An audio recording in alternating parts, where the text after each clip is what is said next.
दोस्तों नमस्कार, स्वागत है आप सभी को अपना YouTube channel talent study lover पर। तो चलिए शुरू करते हैं फ्रेंड, सामान्य विज्ञान का टेस्ट सीरीज नंबर 31, ठीक है ना। तो एक हफ्ते से लगभग क्लास रुका हुआ था, ठीक है ना। तो आज से फिर से शुरू कर रहे हैं। तो 31 जो है आज का क्लास देखने को मिलेगा। और आने वाले रेलवे, बिहार एसएससी, सीजीएल और नॉर्मल जो एसएससी है, स्टाफ सिलेक्शन कमीशन जो केंद्र सरकार का है, बिहार पुलिस, यूपी पुलिस, जितने भी एग्जाम है, जितने भी सभी में जिसमें साइंस पूछा जाता है, सभी के लिए मोस्ट इंपॉर्टेंट क्लास है फ्रेंड। तो वीडियो पर आप लोग लास्ट तक बने रहेगा, बहुत कुछ इसमें आपको जानने को और सीखने को मिलेगा, क्योंकि इसमें अपन जितने भी क्वेश्चन रहता है सभी को डिटेल में अपन सोल्यूशन करते हुए चलते हैं, ठीक है ना। तो क्वेश्चन आप लोग भी अटेम्प्ट कीजिएगा, ठीक है ना। और आंसर जो जितने भी आपके मार्क्स आएंगे, जितने सही होंगे, आप कमेंट बॉक्स में जरूर बताइएगा, ठीक है। साथ में आपको पीडीएफ भी मिल जाता है। तो पीडीएफ के लिए आप लोग टेलीग्राम ज्वाइन कर लीजिएगा। टेलीग्राम का लिंक जो है फ्रेंड आपको वीडियो के नीचे डिस्क्रिप्शन बॉक्स में मिल जाएगा, ठीक है। तो चलिए शुरू करते हैं आज की क्लास, ठीक है ना। क्वेश्चन नंबर 1 से। क्वेश्चन नंबर 1 में देखिए फ्रेंड लिखा हुआ है क्या कि लोहे में बहुत शीघ्र जंग कहाँ लगती है ये बताना, ठीक है ना। तो लोहे में जो बहुत जल्दी से जंग लग जाता है ना, तो कौन सी जल में अधिक लगता है, यानी कि कौन सी जल में जल्दी जंग लगता है, ये आपको बताना, ठीक है ना। तो इसका जो सही आंसर होगा क्या होगा ये बताना है। तो इसका जो सही आंसर होगा दोस्त वो क्या हो जाएगा, सही आंसर हो जाएगा आपका समुद्र के जल में, ठीक है ना। तो समुद्र के जल में जो है ना लोहे का जो जंग है वो बहुत जल्दी पकड़ता है। तो ऑप्शन बी जो है इसका सही आंसर हो जाएगा। तो इसे ध्यान में रखिएगा, ठीक है ना। कुछ इंपॉर्टेंट जो पॉइंट है ये भी आप लोगों को पता होना चाहिए। समुद्र में क्यों, समुद्र के जल में जो है वो जल्दी जंग क्यों लगता है, क्योंकि जो समुद्र का जो जल होता है फ्रेंड, इसमें क्या होता है, लवण की जो मात्रा होता है, ठीक है ना। लवण जो होता है, लवण की जो मात्रा होता है क्या होता है, अधिक होता है। लवण की मात्रा क्या होता है, अधिक होने के कारण जो है क्या होता है कि वो तुरंत भर में जो है वो जंग पकड़ लेता है, ठीक है ना। आपको पता है कि लोहे के में जब जंग लगता है, ठीक है ना, जब लोहे में क्या लगता है, जंग लगता है, तो इसका जो भार होता है वो क्या होता है, तो उसका जो भार होता है फ्रेंड वो क्या होता है, बढ़ जाता है। उसका भार क्या होता है, बढ़ता है, ठीक है ना। भार क्या होता है, बढ़ता है। तो इसे भी आप लोग ध्यान में जरूर रखिएगा, ठीक है। चलिए आगे जो पॉइंट है ये आप लोगों को पता होना चाहिए। लोहे में जो जंग लगता है वो किसके कारण लगता है, तो ये लगता है ऑक्सीकरण, ठीक है ना। ऑक्सीकरण के कारण, ठीक है ना। ऑक्सीकरण अभिक्रिया के कारण जो है वो अभिक्रिया, ठीक है ना। ऑक्सीकरण अभिक्रिया के कारण जो है वो जंग लगता है, ठीक है ना। तो लोहे में जंग किसके कारण लगता है, कौन से अभिक्रिया से, तो ऑक्सीकरण से लगता है। तो इसे भी आप लोग ध्यान में रखिएगा, ठीक है ना। एक होता है क्या कि जब लोहे को मिट्टी के अंदर रखते हैं, ठीक है ना, तो मिट्टी के अंदर जब रख देते हैं लोहे में, तो वहां पर जो जंग लगता है तो वो लगता है सल्फर बैक्टीरिया के कारण। किसके कारण, सल्फर बैक्टीरिया, ठीक है ना। सल्फर बैक्टीरिया, ठीक है ना, बैक्टीरिया, सल्फर बैक्टीरिया के कारण वहां पर जो है वो जंग लगता है, ठीक है ना। जब मिट्टी के नीचे रखते हैं लोहे को तो वहां जो जंग लगता है तो सल्फर बैक्टीरिया के कारण लगता है। तो ये भी पॉइंट को आप लोग ध्यान में रख सकते हैं, ठीक है। तो ये कुछ इंपॉर्टेंट पॉइंट है, सभी आप लोग ध्यान में रखिएगा, ठीक है ना। चलिए लोहे का संकेत जो होता है क्या होता है, तो लोहे का संकेत फ्रेंड Fe होता है, ठीक है ना। चलिए आगे बढ़ते हैं नेक्स्ट क्वेश्चन नंबर 2 की ओर। अब 1 मिनट। चलिए क्वेश्चन नंबर 2 में देखिए है कि कंप्यूटर के निर्देशों, यानी कि कंप्यूटर में जो कमांड दिया जाता है उसको क्रियान्वित, ठीक है ना, यानी क्रियान्वित कौन करता है ये बताना, ठीक है ना। तो कंप्यूटर के निर्देशों को क्रियान्वित करने का जो काम करता है वो कौन करता है ये बताना है आपको, ठीक है ना। तो इसका जो सही आंसर होगा क्या हो जाएगा, तो सही जो आंसर होगा फ्रेंड ये हो जाएगा आपका अर्थमेटिक लॉजिकल यूनिट, यानी कि अर्थमेटिक लॉजिक यूनिट और लॉजिक यूनिट, यानी कि ये दोनों के दोनों जो है वो काम करता है, ठीक है ना। तो ऑप्शन सी जो इसका सही आंसर हो जाएगा, यानी कि ए और बी दोनों इसका राइट आंसर हो जाएगा, ठीक है ना। तो कंप्यूटर के निर्देश को जो क्रियान्वित करने का काम करता है वो अर्थमेटिक यूनिट और लॉजिक यूनिट दोनों करता है, ठीक है ना। अर्थमेटिक जो यूनिट होता है इसके अंतर्गत कौन कौन आता है, तो ये जो होता है जैसे अर्थमेटिक जो सिंबल रहता है, जैसे प्लस हो गया, माइनस हो गया, गुना हो गया, भाग हो गया, इस संबंध सभी क्या है, तो अर्थमेटिक चीजें हैं, ठीक है ना। तो इसको जो कमांड जो क्रियान्वित करने का काम करता है, यानी कि एग्जीक्यूट करने का काम करता है वो कौन करता है, तो AU करता है।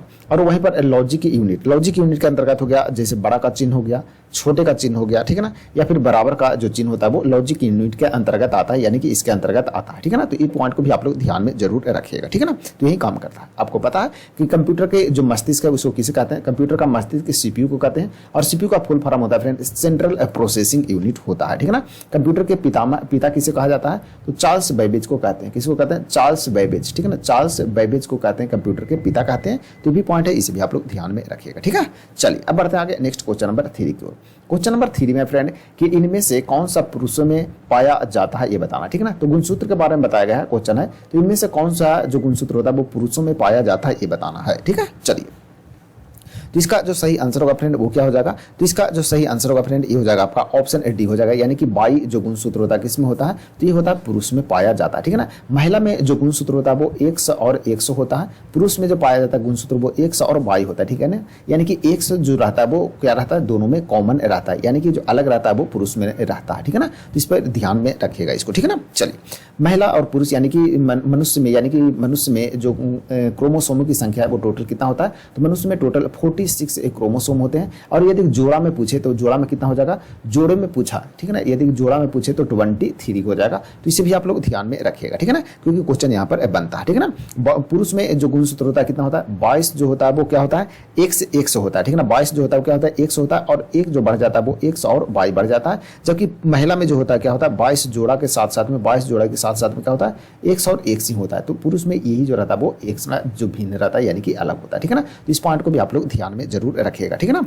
चलिए, अब कुछ इंपॉर्टेंट जो पॉइंट है ये भी आप लोगों को पता होना चाहिए। तो इसमें देखिए, एक जो जोड़ा रहता है ना वो क्या रहता है, वो 6 जो क्रोमोसोम होता है उसको बोला जाता है। जो 23वां जोड़ा रहता है ना वो 6 क्रोमोसोम उसको बोला जाता है। और 22 जो क्रोमोसोम होता है, यानी कि 22 जोड़े जो होते हैं, पुरुष में टोटल 23 जोड़े होते हैं, तो 22 जोड़े जो क्रोमोसोम होते हैं क्या होता है, ऑटोसम्स होते हैं, ठीक है ना, यानी कि बराबर होते हैं दोनों में। और जो 23वां जोड़ा जो होता है फ्रेंड उसको 6 क्रोमोसोम बोला जाता है, यानी कि 23वां जो गुणसूत्र है उसको 6 गुणसूत्र बोला जाता है। तो इसे भी आप लोग ध्यान में रख सकते हैं, ठीक है। चलिए, कुछ इंपॉर्टेंट जो पॉइंट है ये भी आप लोगों को पता होना चाहिए। जैसे कि कबूतर में कितने पाया जाता है गुणसूत्र, वो आपको लिख देते हैं, ठीक है ना। कबूतर, ठीक है ना, कबूतर में गुणसूत्रों की संख्या कितना होता है, 80 होता है, ध्यान रखिएगा। चूहा में कितना होता है, चूहा, ठीक है ना, चूहा में गुणसूत्र की संख्या होता है 42 होता है फ्रेंड। उसी प्रकार से बिल्ली में, ठीक है ना, बिल्ली, ठीक है ना, तो बिल्ली में कितने पाया जाता है, बिल्ली में जो गुणसूत्र की संख्या होता है वो होता है 38 होता है। उसी प्रकार से मेढक में, ठीक है ना, मेढक में गुणसूत्रों की संख्या होता है फ्रेंड 26 होता है, ठीक है ना, मेढक में 26 होता है। टमाटर में जो गुणसूत्र होता है फ्रेंड वो होता है कितना, 24 होता है, कितना 24 होता है। मक्का में 20 होता है, ठीक है ना, मक्का में कितने होता है, 20 होते हैं, ठीक है।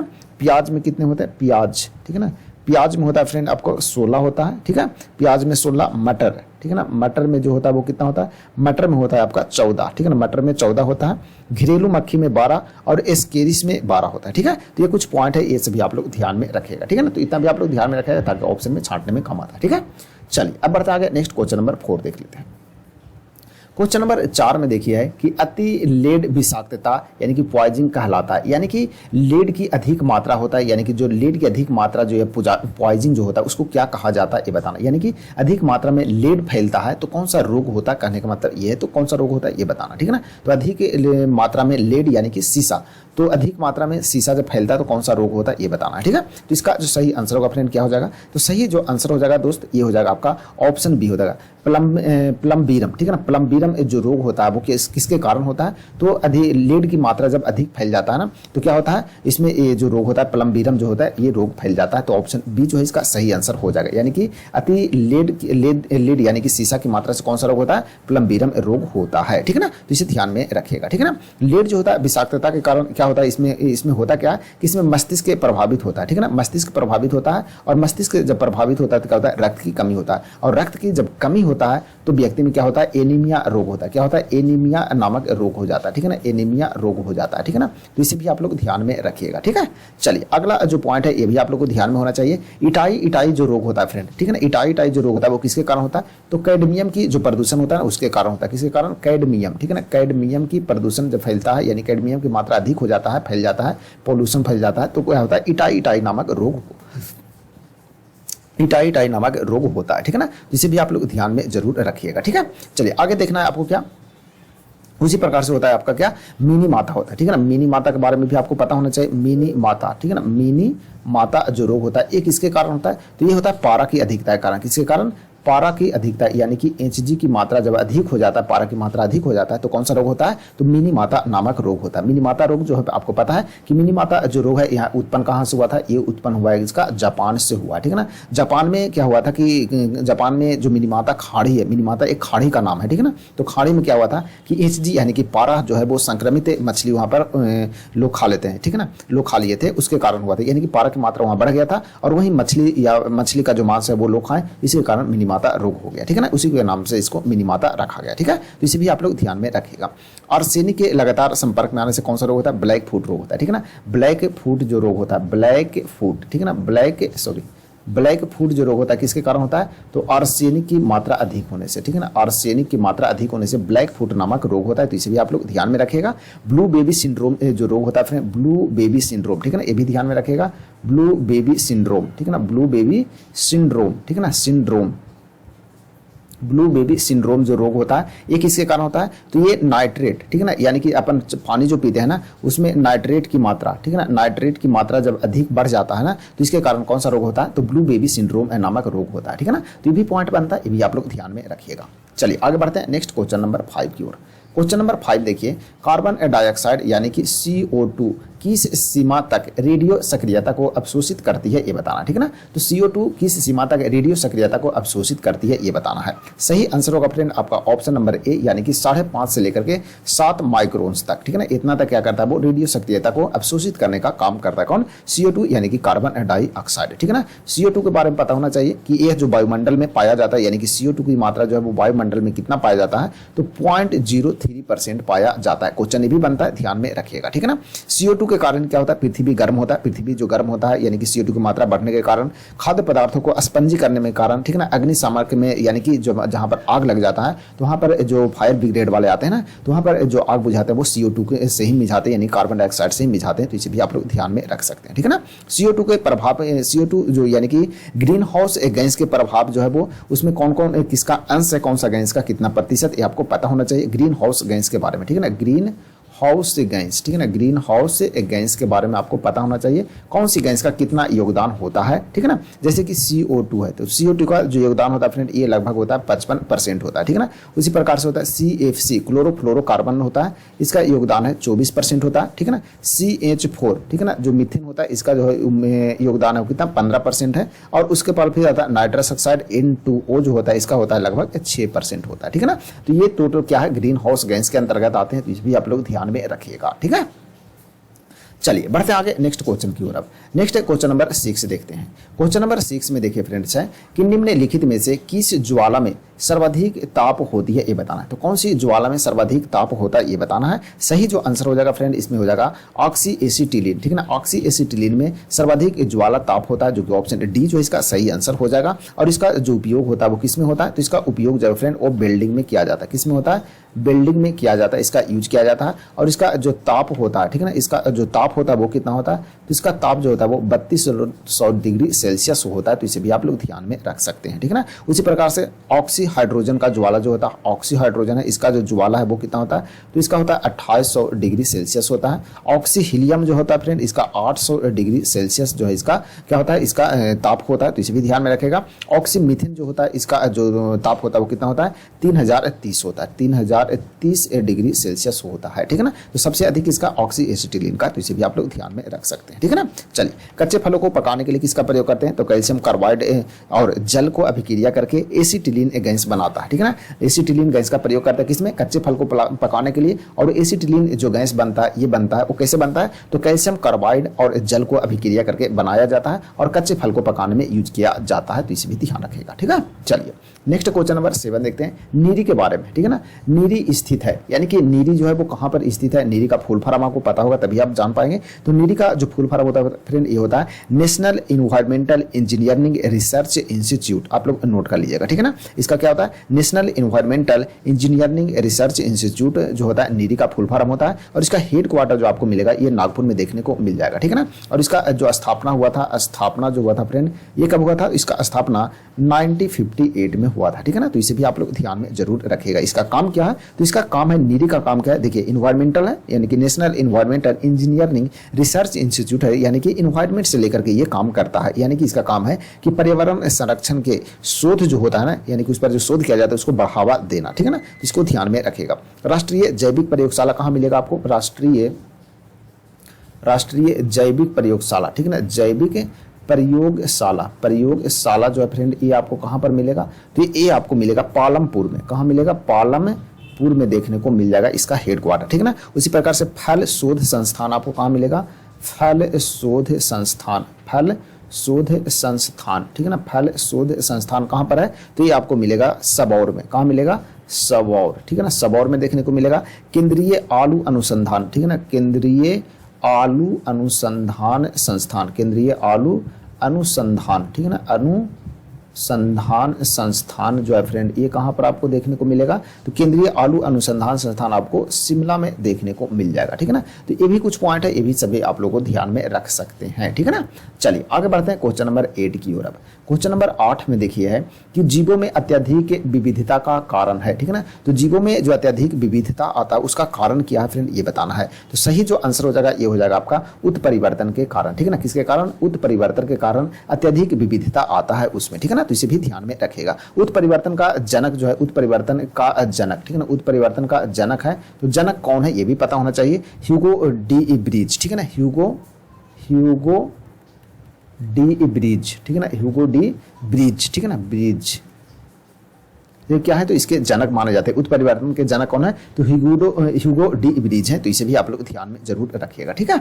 चलिए नेक्स्ट क्वेश्चन नंबर 9 देखते हैं फ्रेंड। 9 में है कि कौन सा पक्षी जो है वो उड़ नहीं सकता है ये बताना है। तो कौन सा पक्षी जो है वो निम्न में से नहीं उड़ सकता है। सही जो आंसर हो जाएगा इसका क्या होगा, एमू हो जाएगा, जो कि ऑप्शन सी का हो जाएगा एमू, ठीक है ना। एमू इसका सही आंसर हो जाएगा। बाकी मोर, बत्तख, स्टॉक सभी उड़ सकते हैं, एमू नहीं उड़ता, ठीक है ना। तो इसे भी ध्यान में रखिएगा, ठीक है। चलिए कुछ इंपॉर्टेंट पॉइंट है ये भी आप लोग को पता होना चाहिए। सबसे बड़ा जो पक्षी होता है वो कौन है, सबसे बड़ा पक्षी, ठीक है ना, सबसे बड़ा, ठीक है ना, सबसे बड़ा जो पक्षी है फ्रेंड वो कौन है, तो सबसे बड़ा पक्षी जो है आपको पता है कि शुतुरमुर्ग होता है। कौन होता है, शुतुरमुर्ग, ठीक है ना, शुतुरमुर्ग है सबसे बड़ा। और सबसे छोटा जो है कौन है और सबसे छोटा में आएगा सबसे छोटा, ठीक है ना, सबसे छोटा में पक्षी में है, पक्षी जो है वो कौन है, तो हमिंग बर्ड, ठीक है ना, हमिंग बर्ड जो है क्या है, सबसे छोटा पक्षी के अंतर्गत आता है। सबसे बड़ा जो क्या अंडा आता है, ठीक ना, सबसे बड़ा अंडा किसका, तो सबसे बड़ा अंडा भी शुतुरमुर्ग का ही होता है। सबसे बड़ा जो अंडा होता है, ठीक है ना, सबसे बड़ा अंडा भी किसका होता है, शुतुरमुर्ग का ही होता है। तो इसे भी ध्यान में रखिएगा। सबसे छोटा जंतु कौन है फ्रेंड, सबसे छोटा जंतु, ठीक है ना, सबसे छोटा जंतु, ठीक है ना, सबसे छोटा जंतु कौन है, तो ये अमीबा हो जाएगा, ठीक है ना। अमीबा इसका सही आंसर है, ध्यान में रखिएगा आप लोग, ठीक है ना। सबसे बड़ा कपी, सबसे बड़ा कपी, ठीक है ना, सबसे बड़ा कपी, ठीक है ना, सबसे बड़ा कपी कौन है, तो गोरिल्ला, ठीक है ना, गोरिल्ला जो है क्या है, सबसे बड़ा कपी है। तो इसे भी नोट कर लीजिएगा, इसे भी आप लोग ध्यान में रखिएगा, ठीक है ना। तो कुछ इंपॉर्टेंट जो पॉइंट है ये आप लोग ध्यान में रखिएगा, ठीक है। चलिए आगे बढ़ते हैं नेक्स्ट क्वेश्चन नंबर 10 की ओर फ्रेंड्स। क्वेश्चन नंबर 10 है उद विकास यानी कि इवोल्यूशन के सबसे अधिक ठोस प्रमाण किससे मिलते हैं ये बताना, ठीक है ना। तो उद विकास यानी कि इवोल्यूशन का सबसे जो अधिक ठोस प्रमाण जो मिलता है वो कहां से मिलता है, किससे मिलता है ये बताना है। सही जो आंसर होगा फ्रेंड ये हो जाएगा आपका ऑप्शन ए, जीवाश्म से मिलता है। किससे मिलता है, जीवाश्म से मिलता है। तो इसे भी ध्यान में रखिएगा, ठीक है ना। चलिए नेक्स्ट क्वेश्चन नंबर 11 देखते हैं। 11 नंबर क्वेश्चन में देखिए है पैकमैन, ठीक है ना, पैकमैन नामक प्रसिद्ध कंप्यूटर किस काम के लिए बना था ये बताना, ठीक है ना। तो पैकमैन एक प्रसिद्ध कंप्यूटर है, वो कौन सी काम के लिए बना है ये बताना है। तो सही जो आंसर होगा फ्रेंड क्या होगा, सही आंसर हो जाएगा खेल करने के लिए यानी कि खेलने के लिए, ठीक है ना। तो खेल के लिए मुख्य रूप से पैकमैन जो कंप्यूटर है वो बनाया गया है। तो इसे भी आप लोग ध्यान में रखिएगा, ठीक है ना। कुछ इंपॉर्टेंट पॉइंट आप लोग को पता होना चाहिए कि कंप्यूटर के पिता किसे कहते हैं, चार्ल्स बेबेज को कहते हैं। आप लोग को पता है कंप्यूटर के जो अशुद्धि होता है, कंप्यूटर में जो अशुद्धि होता है उसे क्या बोलते हैं, तो उसे बग बोला जाता है, ठीक है ना। कंप्यूटर में जो अशुद्धि होता है उसको क्या बोलते हैं फ्रेंड, बग बोला जाता है। इंटरनेट पर सबसे पहले भारतीय समाचार पत्र जो प्रकाशित हुआ था उसका नाम क्या है, तो आपको पता होना चाहिए द हिंदू, ठीक है ना,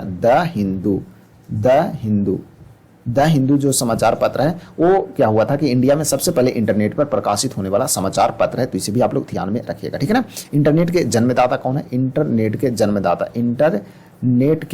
जन्मदाता ठीक है ना, जन्मदाता कौन है, तो इंटरनेट के जन्मदाता जो है फ्रेंड ये है कौन, तो बिंट सर्फ है। कौन है, बिंट सर्फ है, ठीक है ना। तो इसे भी ध्यान में रखिएगा, ठीक है ना।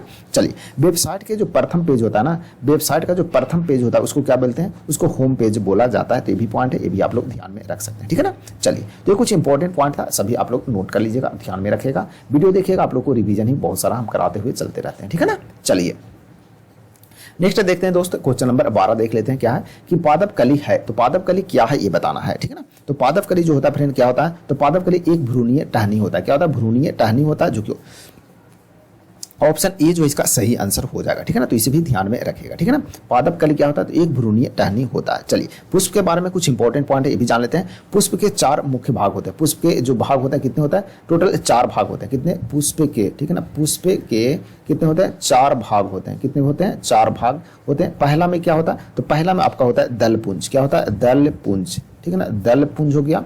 दूसरा जो हो गया फ्रेंड हो गया आपका क्या हो गया, दूसरा में पुमंग, ठीक है ना, दूसरा में क्या हो गया, पुमंग हो गया।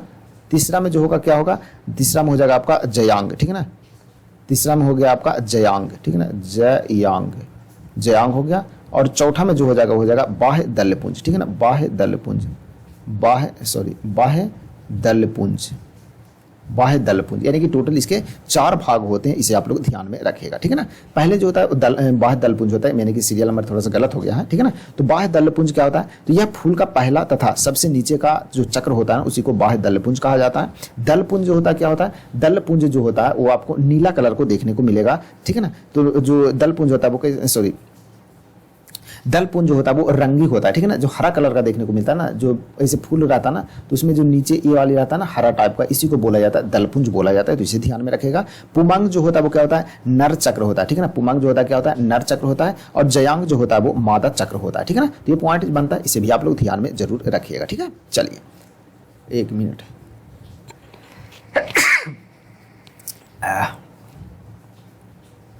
चलिए फ्रेंड आगे बढ़ते हैं। नेक्स्ट क्वेश्चन नंबर 13 की ओर अब बढ़ते हैं, ठीक है ना। क्वेश्चन नंबर 13 में देखिए है अर्घ गुने सेकंड मात्रक है, ठीक है ना। तो अर्घ गुने जो सेकंड है वो किसका मात्रक है, ये आपको बताना है, ठीक है। तो इसका जो सही आंसर होगा फ्रेंड क्या हो जाएगा, सही जो आंसर हो जाएगा ये हो जाएगा आपका ऑप्शन डी हो जाएगा, पलांक नियतांक का मात्रक है, जो कि ऑप्शन डी इसका सही आंसर हो जाएगा, ठीक है ना। तो क्या होता है, अर्घ गुने सेकंड पलांक नियतांक का मात्रक है, तो इसे ध्यान में रखेगा। पलांक के जो सिद्धांत है वो आपको पता होना चाहिए कि किसी वस्तु के द्वारा उत्सर्जित कुल ऊर्जा, यानी कि कोई भी वस्तु है उसके द्वारा उत्सर्जित किया गया कुल एनर्जी जो होता है, ठीक है ना, कुल एनर्जी जो होता है वो आवृत्ति के समानुपाती होता है। आवृत्ति को बोले तो भी से डिनोट करते हैं आवृत्ति को, तो इसके क्या होता है, ये समानुपाती होता है, तो इसे आप लोग ध्यान में रखिएगा, ठीक है ना। चलिए मैक्स जो प्लांक है, प्लांक नियतांक का जो बीमा होता है, ठीक है ना, प्लांक नियतांक जो होता है, प्लांक नियतांक का जो बीमा होता है फ्रेंड, ठीक है ना, बीमा जो होता है ये आपको पता होना चाहिए ml, ठीक है ना, ml के पावर 2, ठीक है ना, इंटू टी के पावर -1 होता है, ठीक है ना। तो इसे भी आप लोग ध्यान में जरूर रखिएगा, ठीक है ना। प्लांक ने 1900 ईस्वी में सर्वप्रथम क्वांटम सिद्धांत दिए थे, ठीक है ना। तो क्वांटम सिद्धांत जो है वो किसके द्वारा दिया गया था, क्वांटम सिद्धांत, ठीक है ना, क्वांटम सिद्धांत, ठीक है ना, क्वांटम सिद्धांत जो है वो किसके द्वारा दिया गया था, तो ये मैक्स प्लांक के द्वारा दिया गया था, ठीक है ना, जिसको प्लांक बोलते हैं या मैक्स प्लांक बोलिए, इन्हीं के द्वारा दिया गया था। और कब दिया गया था फ्रेंड, तो ये 1900 ईस्वी में दिया गया था, तो इसे भी आप लोग ध्यान में रखिएगा, ठीक है ना। चलिए कुछ इंपॉर्टेंट पॉइंट है ये भी आप लोग ध्यान में रख सकते हैं, जैसे कि आपका हो गया 1 HP बराबर, ठीक है ना, 1 HP बराबर कितना होता है, तो 746 वाट होता है, कितना होता है, 746 वाट होता है, तो इसे भी आप लोग ध्यान में रखिएगा, कभी कभी क्वेश्चन बन जाता है। 1 किलो वाट या 1 किलो वाट, ठीक है ना, 1 किलो वाट घंटा बराबर क्या होता है, तो 3.6 गुने 10 के पावर 6 जूल होता है, 10 के पावर 6 जूल होता है। तो भी कभी कभी क्वेश्चन बन जाता है, तो इसे भी आप लोग नोट कर लीजिएगा, ध्यान में रखना है, ठीक है ना। चलिए अब बढ़ते हैं आगे नेक्स्ट क्वेश्चन की ओर। अब नेक्स्ट जो क्वेश्चन है वो क्वेश्चन नंबर 14 देखते हैं, ठीक है। चलिए 14 नंबर क्वेश्चन में देखिए फ्रेंड है कि 2 सदिश जिनके परिमाण असमान है का डैश होता है, ठीक है ना, 2 सदिश जिसके परिमाण असमान होते हैं तो वो क्या होंगे ये बताना है। तो इसका जो सही आंसर होगा क्या होगा, सही आंसर हो जाएगा परिणामी शून्य नहीं हो सकता है, ठीक है ना। यदि 2 सदिश जिनके परिमाण असमान होगा तो उसका परिणाम जब वो शून्य नहीं हो सकता है, जो कि ऑप्शन सी इसका सही आंसर हो जाएगा। तो इसे आप लोग ध्यान में रखेगा। सदिश राशि के पता है कि सदिश राशि किसको कहते हैं, जिसमें मात्रक, दिशा एवं परिमाण तीनों होता है, ठीक है ना। सदिश में क्या होता है, सदिश जो राशि होता है फ्रेंड, इसमें क्या होता है, मात्रक, ठीक है ना, मात्रक होता है, ठीक है ना, मात्रक के साथ साथ में दिशा एवं परिमाण, ठीक है ना, दिशा एवं परिमाण तीनों होता है, उसको क्या बोलते हैं, उसमें क्या बोलते हैं, उसको सदिश राशि बोलते हैं। और इसका जो एग्जाम्पल हो जाएगा आपको ध्यान में रखना, जैसे बल हो गया, विस्थापन हो गया, ठीक है ना, बल, विस्थापन, त्वरण, वेग, ठीक है ना, वेग, संवेग, ETC, ठीक है ना, ये सभी के सभी क्या सदिश राशि के अंतर्गत आता है, तो इसे भी आप लोग ध्यान में रखिएगा, ठीक है ना।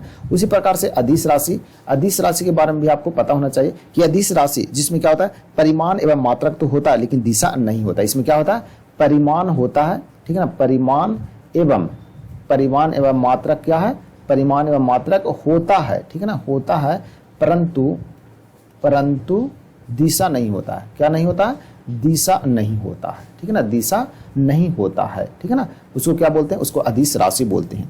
और इसका जो एग्जाम्पल हो जाएगा ये आपको पता होना चाहिए, जैसे चाल हो गया, ठीक है ना, चाल हो गया फ्रेंड, ठीक है ना, चाल के बाद आपका कार्य हो गया, ठीक है ना, ऊर्जा हो गया, ठीक है ना, उष्मा हो गया, ETC, ठीक है ना, ये सभी के सभी किस में आएगा, तो ये सभी आता है आपको अदिश राशि के अंतर्गत आता है, तो ये सभी को भी आप लोग ध्यान में जरूर रखिएगा, ठीक है ना। चलिए, तो ये कुछ इंपॉर्टेंट पॉइंट का ध्यान रखना है।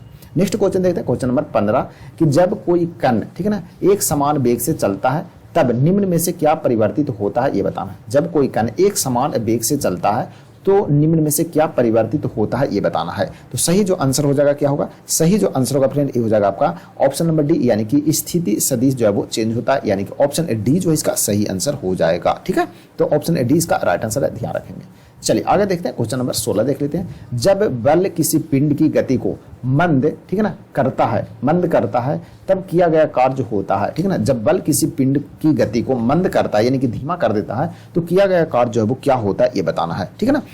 तो किया गया जो कार्य है वो ऋणात्मक हो जाएगा, यानी कि निगेटिव हो जाता है, ठीक है ना। तो इसे ध्यान में रखिएगा, ठीक है ना। यानी कि कहने का मतलब है कि जब बल किसी पिंड की गति को मंद कर देता है यानी कि धीमा कर देता है, तो किया गया कार्य जो है वो ऋणात्मक होता है, तो इसे ध्यान में रखिएगा, ठीक है ना। घर्षण की दिशा में किया गया कार्य ऋणात्मक होता है, जबकि घर्षण के विपरीत दिशा में जब काम करते हैं तो जो कार्य होता है वो क्या होता है, धनात्मक होता है, तो इसे भी आप लोग ध्यान में रखिएगा। कार्य बराबर क्या होता है फ्रेंड, कार्य बराबर यानी कि W बराबर बल गुना विस्थापन होता है, बल गुना विस्थापन, बल गुना क्या होता है, विस्थापन होता है, तो इसे भी ध्यान में रखिएगा, ठीक है ना। चलिए, कार्य से संबंधित कुछ इंपॉर्टेंट पॉइंट है, ये आप लोग को पता होना चाहिए। कार्य से इंपॉर्टेंट पॉइंट है क्या, कि जो कार्य है वो महत्तम होगा, ठीक है ना।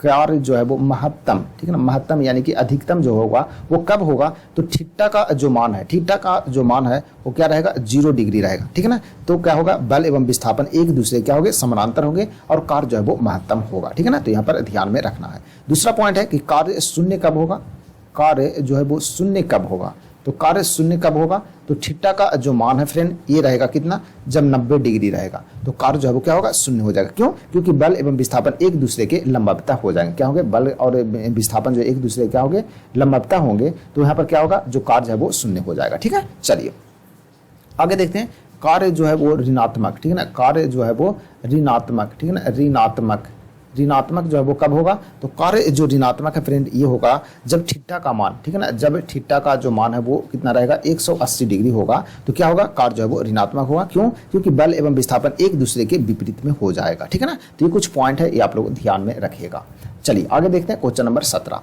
क्वेश्चन नंबर 17 है, न्यूटन के गुरुत्वाकर्षण नियम मान्य है, ठीक है ना। तो कहाँ पर न्यूटन के गुरुत्वाकर्षण के नियम मान्य होते हैं, ये बताना है। सही आंसर हो जाएगा इसका, सभी जगह कहीं पर भी न्यूटन का जो गुरुत्वाकर्षण का नियम है वो मान्य होता है, तो बिल्कुल सही हो जाएगा, जो कि ऑप्शन डी इसका सही आंसर हो जाएगा, ठीक है ना। तो इसे भी आप लोग ध्यान में जरूर रखेगा। गुरुत्वाकर्षण का नियम जो है वो किसके द्वारा दिया गया, तो न्यूटन के द्वारा दिया गया था, ठीक है ना। और कैपिटल जी जो मान है, कैपिटल जी का जो मान होता है आपको पता होना चाहिए, 6.67 गुने 10 के पावर -11 न्यूटन मीटर स्क्वायर, ठीक है ना, न्यूटन मीटर स्क्वायर प्रति केजी स्क्वायर होता है, केजी स्क्वायर होता है। बहुत बार क्वेश्चन ये एग्जाम में आया है, तो ध्यान में रखिएगा, ठीक है ना। और जो कैपिटल जी जो है फ्रेंड यानी गुरुत्वाकर्षण का जो मान है, ठीक है ना, गुरुत्वाकर्षण का मान जो है इसका खोज, ठीक है ना, गुरुत्वाकर्षण के मान का जो खोज है वो किसके द्वारा किया गया था, हेनरी केवेंडिश, ठीक है ना, हेनरी केवेंडिश के द्वारा, ठीक है ना, हेनरी केवेंडिश के द्वारा इसका खोज किया गया है। तो ये भी पॉइंट को आप लोग ध्यान में जरूर रखिएगा, ठीक है ना।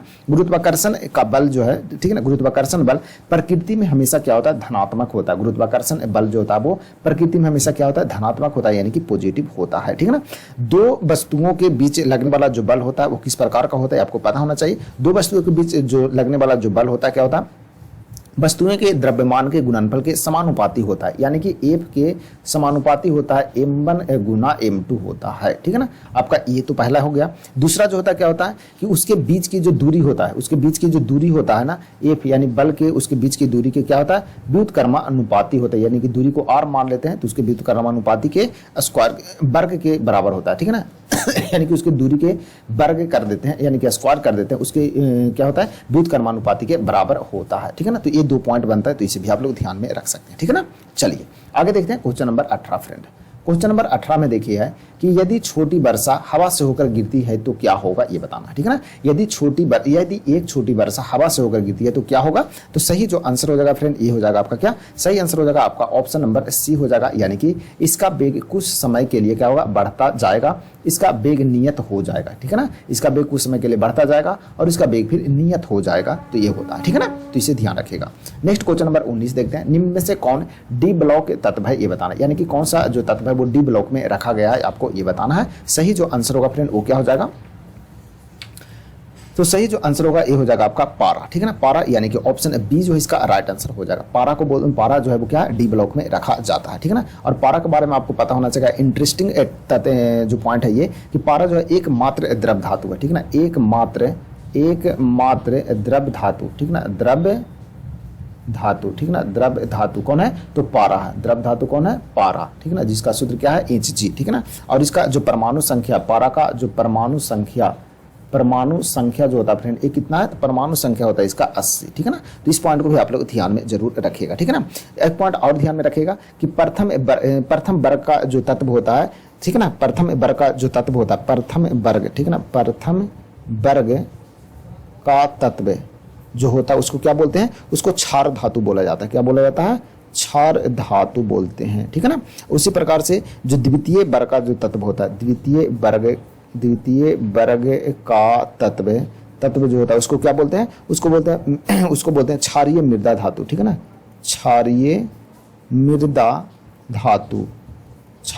धातु बोला जाता है, ठीक है ना। तो ये भी पॉइंट बनता है, ये सभी आप लोग ध्यान में रखिएगा, ठीक है। चलिए नेक्स्ट क्वेश्चन नंबर 20 देख लेते हैं फ्रेंड। 20 नंबर क्वेश्चन में बाह्य अंतरिक्ष यानी कि आउटर स्पेस में चलने वाला पहला अंतरिक्ष यात्री है, तो कौन है ये बताना है। यानी कि स्पेस बाल्क जो है वो सबसे पहले किसके द्वारा किया गया था ये बताना है। तो सही जो आंसर होगा फ्रेंड ये हो जाएगा आपका क्या, सही आंसर हो जाएगा आपका ऑप्शन ए, एलेक्सी लियोनोव, ठीक है ना। एलेक्सी लियोनोव जो है ऑप्शन ए इसका सही आंसर हो जाएगा, जो कि सबसे पहले अंतरिक्ष यात्री थे जिनको द्वारा बाह्य अंतरिक्ष में क्या किया गया था, घुमा गया था, यानी कि टहला गया था बाहर निकल करके, ठीक है ना। तो इसे ध्यान में रखिएगा। और कब ये टहले थे, इनका जो स्पेस बाल्क हुआ था ये कब किया गया था, ये किया गया था 1965 में, 1965 में। तो इसे भी आप लोग ध्यान में रखिएगा। और कितने मिनट तक रहे थे, इसका जो टाइमिंग रहा था बाहर घूमने का वो रहा था 12 मिनट, ठीक है ना, 12